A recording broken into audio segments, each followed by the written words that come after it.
भारतीय जनता पक्षಕ್ಕೆ ನರೇಂದ್ರ ಮೋದಿ ಅವರಿಗೆ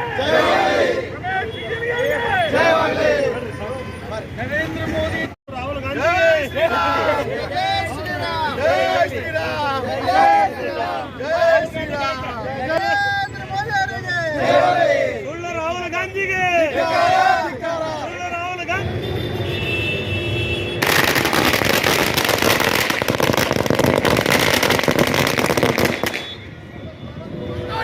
जनता पार्टी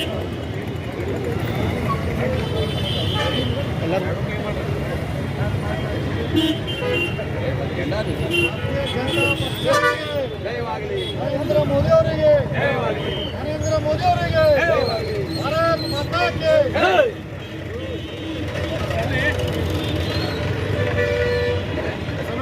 ವಿಶೇಷವಾಗಿ ಬಿಹಾರದ ಚುನಾವಣೆಯಲ್ಲಿ ಒಟ್ಟು 243 ವಿಧಾನಸಭಾ ಕ್ಷೇತ್ರದೊಳಗೆ ಇವತ್ತಿನ ದಿವಸ 200ಕ್ಕಿಂತ ಹೆಚ್ಚು ಭಾರತೀಯ ಜನತಾ ಪಾರ್ಟಿ ನೇತೃತ್ವದ ಎನ್ಡಿ ನಿತೀಶ್ ಕುಮಾರ್ ನೇತೃತ್ವ ಮತ್ತು ಭಾರತೀಯ ಜನತಾ ಪಾರ್ಟಿಯ ಗಠಬಂಧನ್ ಇವತ್ತು 200ಕ್ಕಿಂತ ಹೆಚ್ಚು ಸೀಟುಗಳ ಸಾಧಿಸಿದ್ವಿ. ಅದಕ್ಕೆ ಈ ಶ್ರೇಯಸ್ಸು ಯಾರಿಗಾದರೂ ಸಲ್ಲಬೇಕಿತ್ತಂದ್ರೆ ನಮ್ಮ ನೆಚ್ಚಿನ ಪ್ರಧಾನಮಂತ್ರಿಗಳಾದಂಥ ಸನ್ಮಾನ್ಯ ಶ್ರೀ ನರೇಂದ್ರ ಮೋದಿ ಇರ್ಬೋದು, ನಮ್ಮ ರಾಷ್ಟ್ರೀಯ ಅಧ್ಯಕ್ಷರು ನಡ್ಡಾ ಇರ್ಬೋದು, ಬಿಹಾರದ ನಿಕಟಪೂರ್ವ ಮುಖ್ಯಮಂತ್ರಿ ನಿತೀಶ್ ಕುಮಾರ್ ಇರ್ಬೋದು, ಅದೇ ರೀತಿ ನಮ್ಮೆಲ್ಲ ಕಾರ್ಯಕರ್ತರ ಒಂದು ಪರಿಶ್ರಮದಿಂದ ಇವತ್ತು ಜಂಗಲ್ ರಾಜ್ ಅಂತ ಏನು ಕರಿತೀವಿ ಬಿಹಾರ ಒಳಗೆ, ಅದು ಈ ಸುಶಾಸನ ರಾಜ್ ಅಂತ ಈ ಸಂದ ಹೇಳಕ್ಕೆ ಹೆಮ್ಮೆ ಅನ್ನಿಸ್ತೈತಿ. ಕಾಂಗ್ರೆಸ್ ಈ ಸಂದರ್ಭದಲ್ಲಿ 2 ಡಿಜಿಟ್ ಕೂಡ ದಾಟಿಲ್ಲ. ಕೇವಲ 4 ಸ್ಥಾನಕ್ಕೆ ತೃಪ್ತಿ ಪಡುವಂಥ ಕಾಂಗ್ರೆಸ್ ಇವತ್ತಿನ ದಿವಸ ಮಹಾಗಠಬಂಧನದಂಥ ರಾಹುಲ್ ಗಾಂಧಿ ಇರ್ಬೋದು, ಪಪ್ಪು ಯಾದವ್ ಅವರು ಅನೇಕ ಅಪಪ್ರಚಾರ ಮಾಡಿದರು. ಮತಗಳ್ಳತನ ಆಗೈತಿ, ಚೋರಿ ಆಗೈತಿ ಅಂತೇಳಿ ಅನೇಕ ಅಪಪ್ರಚಾರ ಮಾಡಿದರೂ ಕೂಡ ಜನರು ಅವರನ್ನು ತಿರಸ್ಕಾರ ಮಾಡ್ಯಾರ. ಅದಕ್ಕೆ ನಮ್ಮ ಭಾರತ ದೇಶ ಶಕ್ತಿಶಾಲಿಯಾಗಿ ವಿಶ್ವದ ಜಗದ್ಗುರು ಆಗೋ ನಿಟ್ಟಿನಲ್ಲಿ ಈ ಬಿಹಾರ ಚುನಾವಣೆ ಕೂಡ ಒಂದು ಅಡಿಗಲ್ಲು ಅಂತೇಳಿ ಈ ಸಂದರ್ಭ ಹೇಳ್ತೀನಿ. ಈ ಬಿಹಾರ ಚುನಾವಣೆಯಿಂದ ನಮ್ಮ ನಿರೀಕ್ಷೆ ಇನ್ನೊಂದು ಸ್ವಲ್ಪ ನಮ್ಮ ದೇಶದಲ್ಲಿ ನರೇಂದ್ರ ಮೋದಿಯವರ ಆಡಳಿತ ಇನ್ನೊಂದು ಸ್ವಲ್ಪ ಜನರ ಮುಖಾಂತರ ಇನ್ನೂ ಅಭಿವೃದ್ಧಿ ದಾಪಗೋಲು ಹಾಕಕ್ಕೆ ಮುನ್ನುಡಿ ಈ ಬಿಹಾರ ಚುನಾವಣೆ ಬರೆದಿತ್ತು ಅಂತೇಳಿ ಈ ಸಂದರ್ಭದಲ್ಲಿ ಹೇಳಕ್ಕಿದ್ದಾರೆ. ಸುಭದ್ರ ಬಾಗಲಕೋಟೆ ಮಹಾನಗರ ಪಾಲಿಕೆ ಸದಸ್ಯ ಚುನಾವಣೆಯಲ್ಲಿ ಇವತ್ತು ಒನ್ ಸೈಡ್ ರಿಸಲ್ಟ್ ಬಂದಿರೋದು ಇವತ್ತು ನೋಡಿದಾಗ ಭಾರತೀಯ ಜನತಾ ಪಕ್ಷ ದೇಶದಲ್ಲಿ ಗಟ್ಟಿಯಾಗತ್ತಕ್ಕಂಥ ಒಂದು ಇವತ್ತು ಏನು ಮುನ್ನುಡಿಯನ್ನು ಇವತ್ತು ನಾವು ನೋಡ್ತಾ ಇದ್ದೀವಿ. ಇವತ್ತು ಬರ್ತಕ್ಕಂಥ ರಾಜ್ಯದಲ್ಲಿ ಕೂಡ ಇವತ್ತು ಜಿಲ್ಲಾ ಪಂಚಾಯತ್ ಇರ್ಬೋದು, ತಾಲೂಕ್ ಪಂಚಾಯತ್ ಇರ್ಬೋದು, ವಿಧಾನಸೌಧ ಇರ್ಬೋದು, ಪ್ರತಿಯೊಂದು ಬರ್ತಕ್ಕಂಥ ಚುನಾವಣೆಗಳಿಂದ ರಾಜ್ಯದಲ್ಲಿ ಕೂಡ ಇದೇ ರೀತಿ ಒನ್ ಸೈಡ್ ಎಲೆಕ್ಷನ್ ಆಗ್ತಕ್ಕಂಥ ಒಂದು ವಿಚಾರವನ್ನು ಕೂಡ ಹೇಳುತ್ತಾ, ಯಾಕಂದ್ರೆ ಕಾಂಗ್ರೆಸ್ಸಿನ ಪರಿಸ್ಥಿತಿ ಎಲ್ಲಿಗೆ ಮಾತಂದ್ರೆ ವೋಟ್ ಪಡೆದುಕೊಳ್ತಕ್ಕಂಥ ತಾಕತ್ ಕಳ್ಕೊಂಡ್ಬಿಟ್ಟಾರೆ.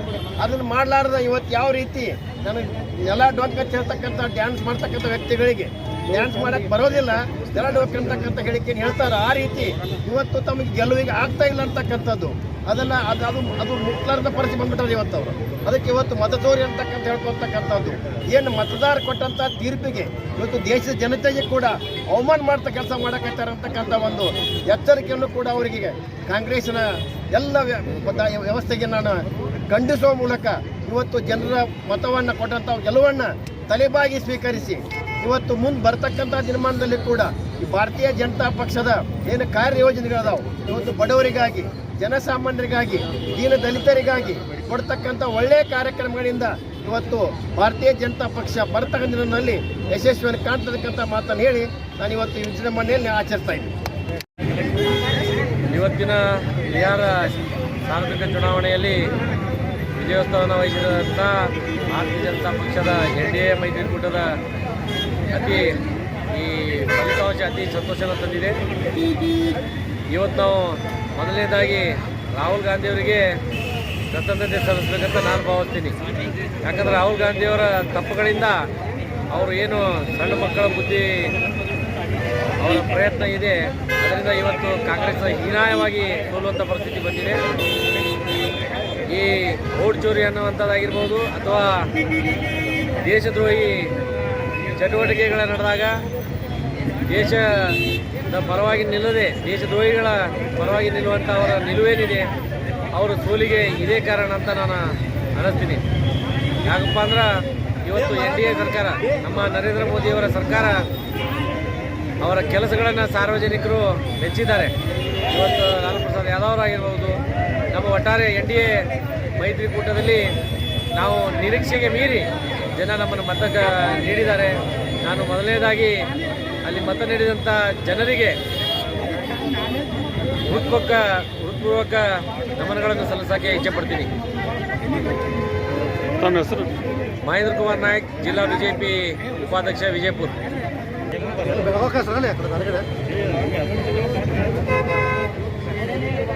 आज भारतीय जनता पार्टीतर्फे बिहारमध्ये जे इलेक्शन झालेलं आहे, नरेंद्र मोदीच्या नेतृत्वाखाली आम्ही विजय झालेला आहे. तिथं सगळे seat total Bharatiya Janata party बहुमत आम्ही तिथे विजय झालेला आहे. त्याकरता तिथल्या बिहारमध्ये सगळे कार्यकर्ता, सगळ्या आमदारांना धन्यवाद देतो. तसंच आज आम्ही भारतीय जनता पार्टीतर्फे विजयोत्सव फटाक्षे उडवून आणि स्वीट सगळ्या कार्यकर्त्यांना स्वीट आम्ही वाटलो. आज देशामध्ये नरेंद्र मोदी शिवाय भारतीय जनता पार्टीशिवाय कुठला पक्ष पर्याय नाही असं आज दाखवून दिलेलं आहे. आम्ही पुढच्या आज आमचा देश नरेंद्र मोदीच्या नेतृत्वाखाली विश्वामध्ये आज पुढं जात आहे. ही आमची कळकळीची गोष्ट आहे, सगळ्यांना अभिमानाची गोष्ट आहे. तर विजयोत्सव केल्याबद्दल सर्व कार्यकर्त्यांना धन्यवाद. तुमचं नाव सांगा. राहुल जाधव, बीजेपी नगरसेवक, विजयपूर.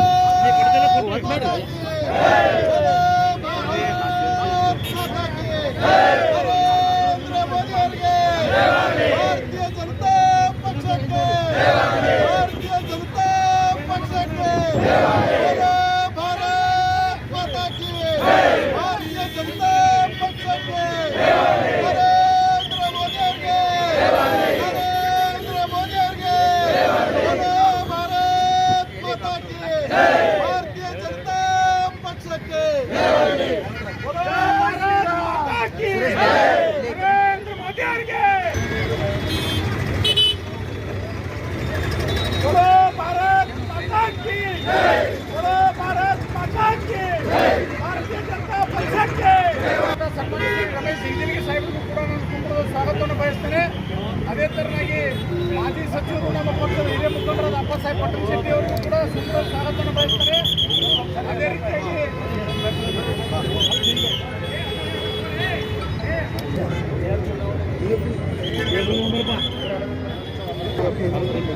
ಪಕ್ಷದ ಭಾರತೀಯ ಜನತಾ ಪಕ್ಷದ